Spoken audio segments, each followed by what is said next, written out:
안녕하세요. 텃밭 주인 가수 이란입니다. 제가 정말 좋은 우리 조그맣게 텃밭을 하시는 분들이든 크게 텃밭을 하시는 분들이든 정말 좋은 거름, 저희는 천연 거름으로 이제 그 모든 농사를 하잖아요. 그래서 정말 좋은 제품 하나 소개해 드리려고 하는데요. 비료하고 농약을 쓰는 게 굉장히 안 좋습니다. 농약은 말할 것도 없고 비료도 좋지가 않아요. 좋은 제품을 소개해 드릴 건데 이 푸르네라는 회사입니다. 푸르네. 제가 오늘 소개해 드릴 거는 미생물을 배양해서 미생물 농법이라든지 이런 천연 영양제를 하는 회사인데요. 제가 요거를 이제 먼저 실험을 좀 해봤는데 실험하느라고 시간이 좀 걸렸습니다. 그런데 정말 대박인 게 제가 고추를 그때 안에서 바깥으로 옮겼던 게 2개가 있는데요. 하나가 막 시들시들하고 막 점점 죽어가가지고 이거를 줬어요. 이제 미생물 배양을 해가지고 이제 발효를 해서 줬는데 대박이에요. 살아났습니다. 이게 뭐냐면 이 푸르네 제품이 장점이 뭐냐면 면역력을 올려주기 때문에 잘 자라게 하기 때문에 성장을 잘 되게 해주기 때문에 병이 안 걸리는 거예요. 사람도 아프면요, 그러니까 몸을 잘 못 먹고 영양이 부족하면 그걸로 인해서 계속 다른 병까지 걸리고 계속 아프잖아요.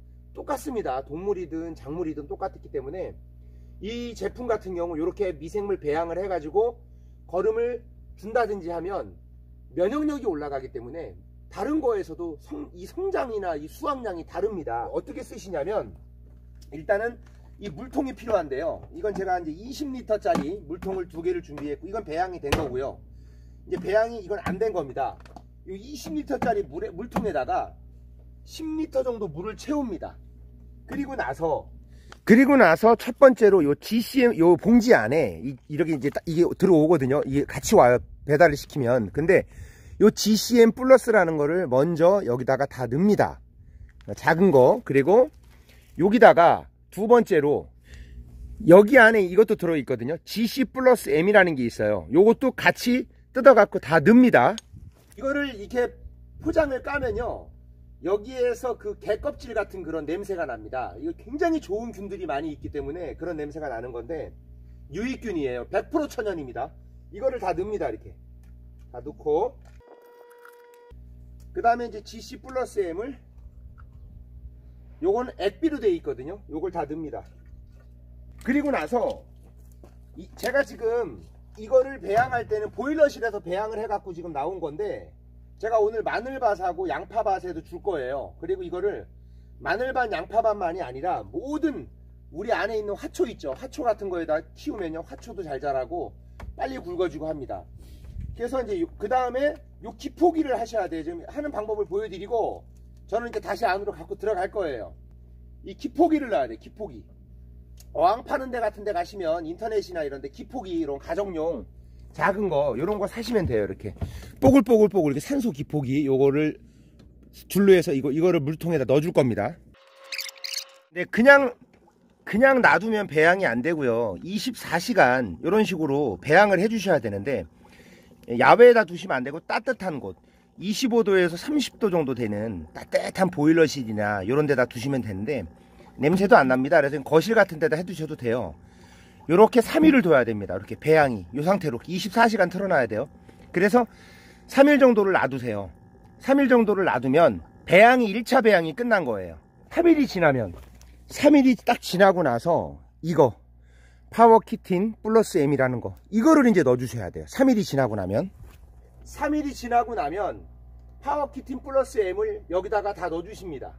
그리고 설탕 종이컵으로 1컵, 그리고 비료를 종이컵으로 1컵 해서 3가지를 더 넣어 주셔야 되거든요. 근데 비료는 질소, 인산, 칼륨이 모두 들어가 있는 요소는 안 됩니다. 복합 비료가 됩니다. 그러니까 질소, 인산, 칼륨이 들어간 비료를 설탕 1컵, 비료 1컵, 그 다음에 파워키틴 플러스 M 요거를 동시에 3일 지나고 나서 다 넣어줍니다. 그러고 나서 이제 놔두면 이제 4일째부터 급격하게 색이 변합니다. 이제 막 분해가 되는, 이제 그때부터 배양이 더 급속도로 되는 거죠. 그러고 나서 이제 6일 정도 딱 됐을 때 6일이 되면 배양이 끝나는 거예요. 그러고 나서 이제 쓰면 되는데 이거를 그냥 요 상태로 쓰면 되는 게 아니라 이제 그 다음에는 2대1로 쓰시는 거예요. 여기다가 물을 6일 지나고 나서 여기다 물을 꽉 채웁니다. 20리터로 만들어요. 다시. 그러니까 6일 되고 나서 물을 채우면 이제 20리터가 되죠. 그리고 그거를 바로 쓰지 마시고 하루 기다렸다가 이제 7일 정도 됐을 때 그때부터 쓰실 수 있는 거예요. 그렇게 해갖고 20리터가 이제 원액이 되는 거예요. 그렇게 해서 2대1 비율이나 3대1 정도 비율로 해가지고 물에다 섞어갖고 이거를 원액을 쓰시면 돼요. 반드시 25도 30도 따뜻한 곳에서 하셔야 됩니다. 이 푸르네 백의 특징이 뭐냐면요, 제가 읽어드릴게요.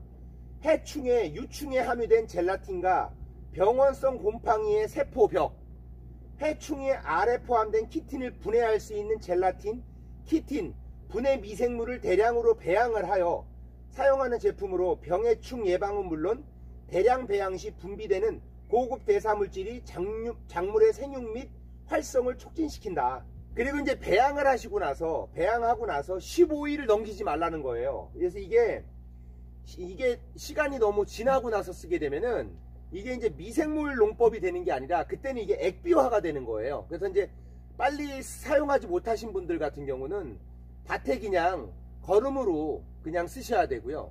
이런 미생물 농법으로 하는 거는 좀 빨리 배양을 해서 최대한 빨리 쓰시는 게 좋습니다. 그래서 이제 이 거름 같은 경우는 우리가 모든 작물을 심을 때 15일마다 보통 웃거름을 주잖아요. 계속 웃거름으로 주셔도 되고요. 뭐 그냥 뭐 연면 시비 하셔도 되고요. 아주 대박입니다. 다 쓸 수 있습니다. 이거는 그냥. 그리고 이제 GCM 농법, 이게 이제 GCM 농법인데요. 그 GCM 농법의 아주 정확한 내용은 제가 푸르네 측의 자료를 제가 뒤에다 올려드리겠습니다. 한번 보시기 바라겠습니다. 참고하시기 바라겠습니다.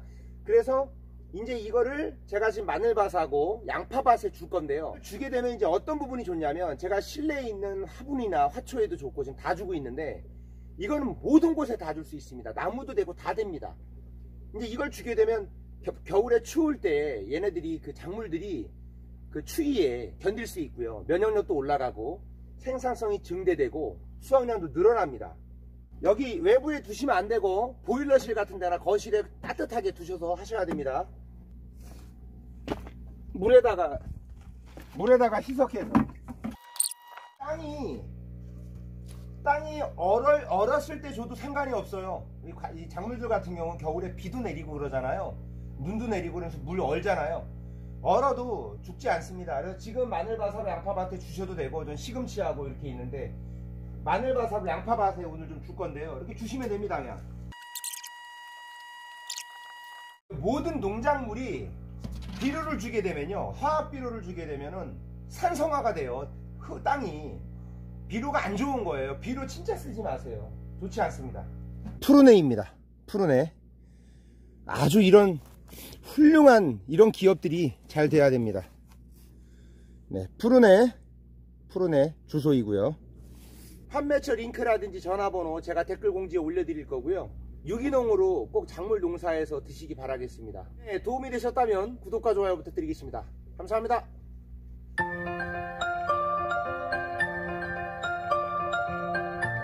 인간의 건강을 지키고 농가의 소득을 증대시킬 수 있는 GCM 농법 들어보셨나요? GCM이란 젤라틴과 키틴을 분해하여 살아가고 있는 미생물이란 뜻입니다. 이제부터 GCM 미생물에 대해 자세히 알아볼까요? 작물의 뿌리에 붙어 양분의 흡수를 방해하는 선충이 있습니다.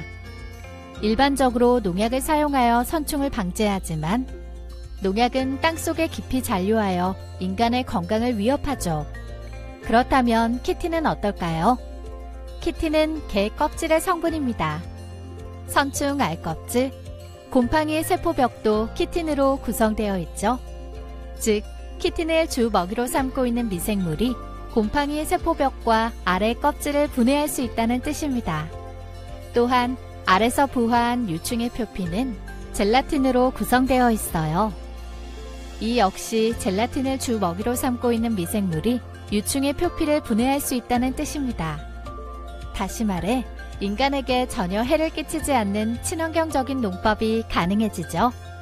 미생물도 생명체이기에 수많은 곰팡이 세포, 선충의 알, 유충 등을 먹다 보면 배설을 하게 됩니다. 이러한 배설물을 대사물질이라 하는데 이 대사물질은 작물의 성장에 큰 영향을 미칩니다. 즉, 비료의 역할을 톡톡히 해내고 있다는 뜻이죠. 이렇듯 친환경적인 GCM 농법을 이용하면 누구나 풍족한 농사가 가능해집니다. GCM 농법의 장점은 여기에서 그치지 않아요. 같은 땅에 같은 작물을 해마다 심는 연작. 같은 작물을 오랜 기간 반복해서 심다 보면 이 작물만 먹는 유충의 숫자가 더 많이 늘어날 수밖에 없죠. 연작장애를 해결하기 위해 지속적으로 농약을 사용한 결과 수많은 곰팡이, 유충 등은 농약에 대한 강한 내성을 갖게 되었습니다. 그러나 친환경적인 GCM 농법은 내성이 거의 없죠. 전통 농법과 비교했을 때 비용은 비슷하거나 적게 들지만 농산물의 수확량과 품질 등 다양한 부분에서 훨씬 더 큰 이득을 얻게 될 거예요. 환경도 살리고 작물의 수확량도 올리면서 농가의 소득을 증대시킬 수 있는 친환경적인 GCM 농법. 푸르네와 함께 시작해보세요.